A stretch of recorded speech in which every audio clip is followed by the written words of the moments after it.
आपसे पूछना चाहता हूँ, आपको पता है दिल्ली विधानसभा में 2020 में 1,46,000 वोटर थे। शहजाद पोने वाले का बयान सुने। 2024 आते आते ये भारतीय 1,06,000 हो गए। मतलब संविधान, कुरान और नबी के फरमान को मानने वाले मुसलमान एक भी बार अरविंद केजरीवाल को ये मुद्दा उठाते हुए देखा? एक भी बार उठाया? पर अब जब यूपी बिहार के लोग वोट कर रहे हैं उनके खिलाफ तो गालियां बकना शुरू कर दिया। और डीएमके का स्टेटमेंट, अवध ओझा का स्टेटमेंट, स्टैंड बताया रीना गुप्ता, अवध ओझा को क्योंकि यूपी बिहार रीना गुप्ता जी, क्या चुनाव से ठीक पहले या चुनाव आते आते चुनाव में जीत क्या पीडीए भरते एक गलती चूक के coordinator Himachal Pradesh, all India Sunni सूफी जमात के कन्वीनर डॉक्टर शेख के बयान पर इंडिया टीवी वाले इन लोगों ने अपमान किया है ध्यान। क्या लिस्ट दिखाई शहजाद पोने वाले को 11,000 लोगों के नाम ये गालियां नजर नहीं आई जब हमने ऑल इंडिया बेसिस पर तो इन लोगों ने संयुक्त संगठन यूपी के इंडिया का साथ देने के लिए भाई बहन जो दिल्ली में आके हमने साल से बसे हुए 20-30 साल से बसे हुए हैं। मैं खुद उन लोगों से जाके मिली, उन्होंने कहा 30 साल से यहीं रह रहे हैं, उनके नाम ये कटवाना चाह रहे हैं। और जब हमने कहा एक अभियान चलाया, इन्होंने कहा रोहिंग्या है। पहली बात कि तो जो गालियां किसी ने अपमान किया है तो इन्होंने कहा है कि संविधान को और दूसरी बात तार करके 2024 में बीजेपी वालों ने चुनाव जीतने के लिए निकाली। नंबर पहली गाली कि मुसलमान अर्बन नक्सली है। अर्बन नक्सलियों की मदद करने वाला राहुल है, मुसलमानों की मदद करने वाला राहुल है। नंबर 2, ये बीफ बिरयानी खाने वाले हैं। नंबर 3, ये मंगलसूत्र चुराने वाले हैं। नंबर 4, ये मोदी जी ने 10 साल पहले कहा था हरिजनों का आरक्षण छुड़ाने वाले हैं। क्या पूनावाला जी, आप मुसलमान हैं तो आपने ये गालियां नहीं सुनी? अब जबकि संभल के मसले पर लिखा हमने कल की अवतार के बारे में कि ये जो कल के अवतार को ढूंढ रहे हैं मस्जिदों के नीचे, मज़ारों के नीचे, हम इसका सबूत देंगे ऐतिहासिक, धार्मिक और सामाजिक कि हमारे पीरों ने जो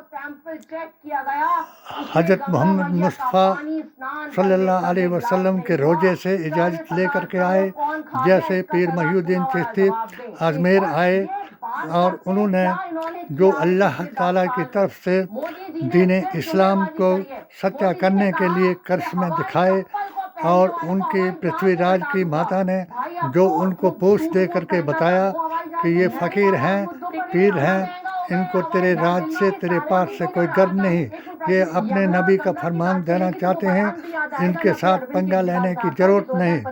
अब पूनावाला जी, अगर आप मुसलमान हैं तो मुझे इस बात का ज़रूर जवाब देंगे। मैं भी मोदी मिशन का, हिमाचल प्रदेश मुस्लिम मोर्चा का यूपी बिहार के वोटर्स को ये फर्जी तरीके से वोटर लिस्ट में ऐड कर दिया। महामंत्री रहा, मैंने 7 सूत्रीय पेटिशन के जरिए से मोदी जी, प्रधानमंत्री, गृह मंत्री अमित शाह जी से, रक्षा मंत्री जी से और गवर्नर दिल्ली चुनाव ये हार रहे हैं, तो ये उस वक्त के छीनने की कोशिश कर रही हैं। अगर आप डेटा को देखेंगे, कश्मीर के गवर्नर से ये अरदास लगाई कि भारतीय मुसलमान क्या चाहता है। उसका जब जवाब आया तो मुझे धर्म परिवर्तन, जिस पर मैंने 16 फतवे दिए थे कि 3 तलाक, और सबसे मेरा पहला फतवा था परिवार नियोजन के बारे में, जिसको मैंने 6 मुल्कों के, 12 मुल्कों के फतवे को मुस्तरद कराया था, और नबी की जुबान से ये फरमाया था कि अज़ल करना जायज़ है और नबी का फरमान है, यानी अधिक औलाद पैदा करना या किसी को रिज़्क़ के लिए मार देना ये कतन हराम है, और इसका वसीला है कि अज़ल किया जाए। जब ये मैंने वो दिया, राम मंदिर के पक्ष में मैंने रामायण से और कुरान से सूरह निसा की 62 आयत के मुताबिक फैसला करवाया। वेदंती जी महाराज, इंद्रेश जी और हिंदुत्व के बारे में मैंने मोहन भागवत को बताया कि हम हिंदुस्तानी मुसलमान हैं, हिंदू नहीं। हिंदू का अर्थ जो है वो किसी धर्म का नाम नहीं। Hindu is a fashion, Hindu is a living style. अगर जिस स्टाइल से आप रहते हो तो हम आर्टिकल 25 के मुताबिक उस स्टाइल से रहते हैं जो स्टाइल हमारे नबी करीम सल्लल्लाहु अलैहि वसल्लम ने 4 यारों को, 4 इमामों को बताया। शहनाज पुणे वाला जी, अभी मैंने संभल के बारे में लिखा कि मैं वो बहस करने के लिए तैयार हूँ कि 570 ईस्वी में मक्का मुअज़्ज़मा में संभल जो था, संभल मक्का को कहा गया और कलिक पुराण के मुताबिक अष्टगुण युक्त अवतार वहाँ 570 ईस्वी में पैदा हुआ। वो आखिरी अवतार था और कुरान जो है वो आखिरी संदेश है। मैं उस कुरान के मुताबिक आपसे पूछूं कि आप यदि मुसलमान हैं तो मुझे ये बताएं कि अभी जो महाकुंभ हो रहा है वो पवित्र महाकुंभ है। वो सतयुग से जब इसके बारे में हमने पढ़ा है कि जब विष और अमृत का मंथन हुआ और राक्षसों ने विष को कबूल किया यानी जहर को कबूल किया और देवताओं ने इसको कबूला और लेकर के ये प्रयाग और 4 जगहों में हिंदुस्तान में ही इसको फेंका गया। हिंदुस्तान जद्दा, मैंने जादी होता है और जद मैंने जो आदम से जितनी नस्लें पैदा हुई वो है। आदम और अम्मा हवा के पेट से पैदा होने वाले हक और बातिल पर जब आपस में लड़े तो इसी तरीके से हक वालों ने अपने नबियों का, अवतारों का अनुसरण किया और ना हक करने वालों ने उस जहर को पिया, यानी चाहे शराब के रूप में हो चाहे किसी नशे के रूप में हो, और हराम पर नजर दी। ये सूरह अबद में फरमाया, क्योंकि कथा रिवाज से ही हर किताब वाली कथा जो करते हैं, चाहे रामायण की कथा करें, महाभारत की कथा करें, यही कथा का हुक्म जो है पहले हजरत आदम अलैहिस्सलाम के बच्चों के बारे में हजरत मोहम्मद मुस्तफ़ा को कुरान में आया कि ए मोहम्मद, इनको आदम के बच्चों की कथा सुना दो और हराम और हलाल का तफरका क्या है इसको बता दो। मैं चाहूँगा कि जो आप एक सवाल का जवाब आपसे चाहूँगा, मैं 7 सवालों का जवाब मोदी जी से चाहा था कि मेरी सीबीआई इंक्वायरी क्यों नहीं कराई गई मेरी उस पर, और मुझ पर हमले गुस्ताखे रसूलों और बेअसूल गौरसेवादियों से क्यों कराए।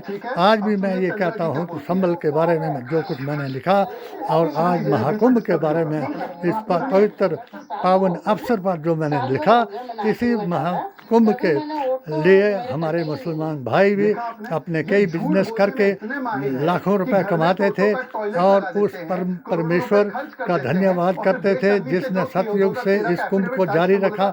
मुझे आप सवाल का जवाब देंगे। आप गालियों की बात कर रहे हैं, केजरीवाल की बात कर रहे हैं, राहुल की बात कर रहे हैं, आप सिर्फ अपनी बात करो कि जो अभी हमारे बिजनेसमैनों को भी मना कर दिया गया कि कुंभ में कोई भी मुसलमान व्यापारी नहीं जा सकता।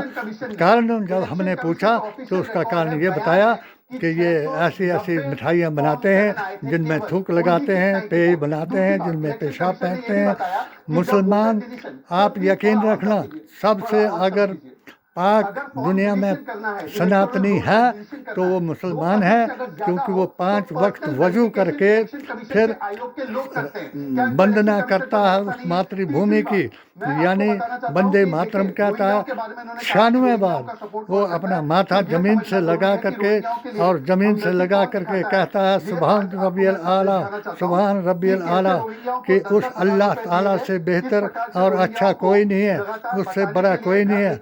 तो क्या आप इन सवालों का जवाब देंगे कि हमारे व्यापारियों को किस वजह से रोका और हमको इतनी गालियां जो दी, मुझे भी इतनी गालियां दी। मैं भी आपके गौरसेवादियों और औरंगजेब की औलाद जो यहाँ भारत में भी बद अकीदा जमातों ने पैदा कर दी।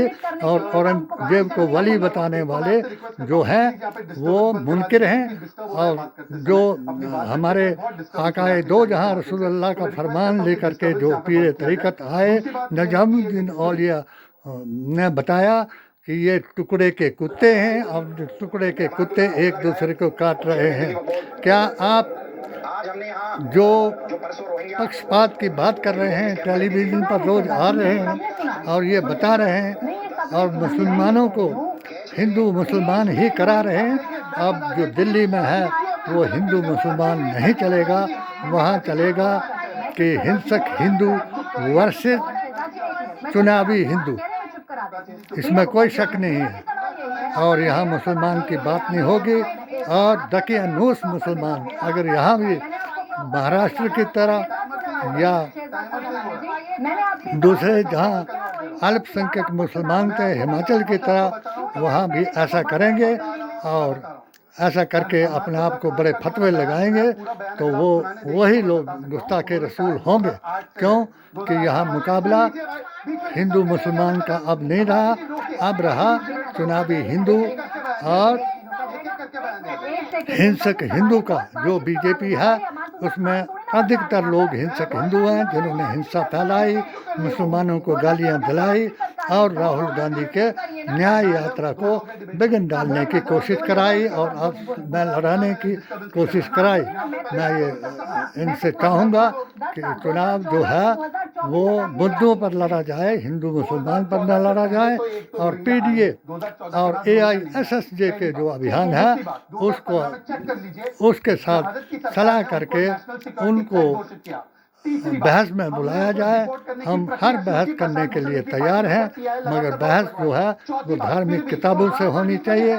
बहस इसलिए नहीं होनी चाहिए कि हिंदू मुसलमान जो नाम से है वो मुनकिर है, और ऐसे मुनकिरों का वो नहीं होना चाहिए। मुझे समझ में आएगा, लेकिन मैं पूरा समय आपको शहजाद मैंने आपको दिया है। अब कोई इंटरप्ट नहीं किया, उन्होंने कोई इंटरप्ट नहीं किया, इन्होंने कोई इंटरप्ट नहीं किया है, उन्होंने कोई इंटरप्ट नहीं किया है। आपकी बात हो गई। एक सेकंड रीना जी, मैं आपको 20 सेकंड दे रही हूँ, मैं आपको 20 सेकंड दे रही हूँ। एक सेकंड रीना जी प्लीज। अरे मैम मुझे तय करने दीजिए ना, मुझे इसको कितना समय देना है और कितना समय नहीं देना है। डिबेट कैसे चलेगा कैसे नहीं चलेगा, कम से कम मुझे तो तय करने दीजिए ना। मैं आपको 20 सेकंड दे रही हूँ, ये नहीं बोलेंगे उसके बाद पूरा समय आपका। ठीक है बोलिए, 20 सेकंड बोलिए। लगाइए 20 सेकंड से मैं लगा देती हूँ 20 सेकंड बोलिए। बोलिए का सवाल, आपका पहले सवाल का जवाब दे रहा हूँ, फिर उसके बाद मैं पूरा जो मैं 20 सेकंड दूंगी क्योंकि मैं रीना जी के पास हूं। मेरे पूरे फ्लो को बार-बार तोड़ा, मैंने एक भी बार सर ऐसे नहीं होता है ना, ऐसे पूरा समय चला जाता है। ये मुझे तय करने दीजिए कि मैं आपको कितना समय दूंगी। 20 सेकंड। अच्छा चलिए 30 सेकंड, 30 सेकंड के बाद तो रीना जी का सारा समय। हाँ नहीं करेंगे, बोलिए। मैं टाइमर लगा देता हूं। 2014 के बाद एक रोहिंग्या नहीं आए, सब 2014 की पहले की उपज है। उसके बाद हमने उनको नेशनल सिक्योरिटी थ्रेट डिक्लेयर किया, हमने डिपोर्टेशन की प्रोसेस शुरू की। आम आदमी पार्टी के नेता ने रोक लगाई, तब भी हमने उनको डिटेंशन सेंटर में डाला। पर डिटेंशन सेंटर में डालने के बाद आम आदमी पार्टी की सरकार ने उनको राशन दिया। ये ऑफिशियली एफिडेविट फाइल किया है कोर्ट में। उनको घर बसाने के लिए कह रही है ना, 2021 में केजरीवाल ने पत्र लिखा कि इनको घर दो, ईडब्ल्यूएस फ्लैट दो। और उसके बाद अमातुल्लाह खान ने 10-10 हजार रुपए दिए। जब यूपी की सरकार ने उनको मदनपुर खादर की जमीन से बाहर खदेड़ा तो प्रोटेस्ट में बैठ गए। और तो छोड़िए, आम आदमी पार्टी ने रोहिंग्या के लिए स्कूल बनाए, स्कूल बनाए। और अब मैं बोल रहा हूं 30 सेकंड आपके कंप्लीट हो गए। अब रीना जी बहुत इंतजार करिए। ये पंचशील में एक एक्ट है उस वक्त से कि जो भी शरणार्थी अगर अपने मुल्क में तंग किया जाता है वो आ सकता है। मगर पुणेवाला जी, आपको इतनी भी होश नहीं कि यही कानून हमारे प्रधानमंत्री माननीय मोदी जी ने भी बनाया, मगर उसमें एक अड़चन डाल दी कि सिर्फ मुसलमान नहीं आ सकता, बाकी सब आ सकते हैं, जिसकी आप पैरवी कर रहे हैं। मुझे उम्मीद है क्योंकि इन्होंने मेरे फतवे के बदले में फतह का फतवा दिखाया था। मैं चाहूँगा इंडिया टीवी से कि वो एक बार आपसे इस सवाल का जवाब मेरे को पूछने का मौका दें, और ये मुझे फ़ोन करके मेरे फ़ोन पर या मेरे चैनल पर, यूट्यूब चैनल पर मुझे दिखाएं कि आप जो कह रहे हैं तो वो कानून कहाँ से आया कि बाकी अगर किसी मजहब का आदमी भारत में आए तो वो वहाँ खुशी से रह सकता है, अगर कोई मुसलमान आना चाहे, चाहे उसका रोहिंग्या ने क्या नहीं किया, ब्रह्मा में क्या नहीं किया मुसलमानों के साथ, कैसे धक्के मार करके उनको निकाला गया, मगर वो बेचारे भारत में आकर के छुपे हैं। तो वो केजरीवाल ने बहुत अच्छा किया था कि उनको बसाया था, और एमएलए ने जिसने 10-10 हज़ार रुपये दिए तो भूखों को उसने कुछ खाना खिलाया था।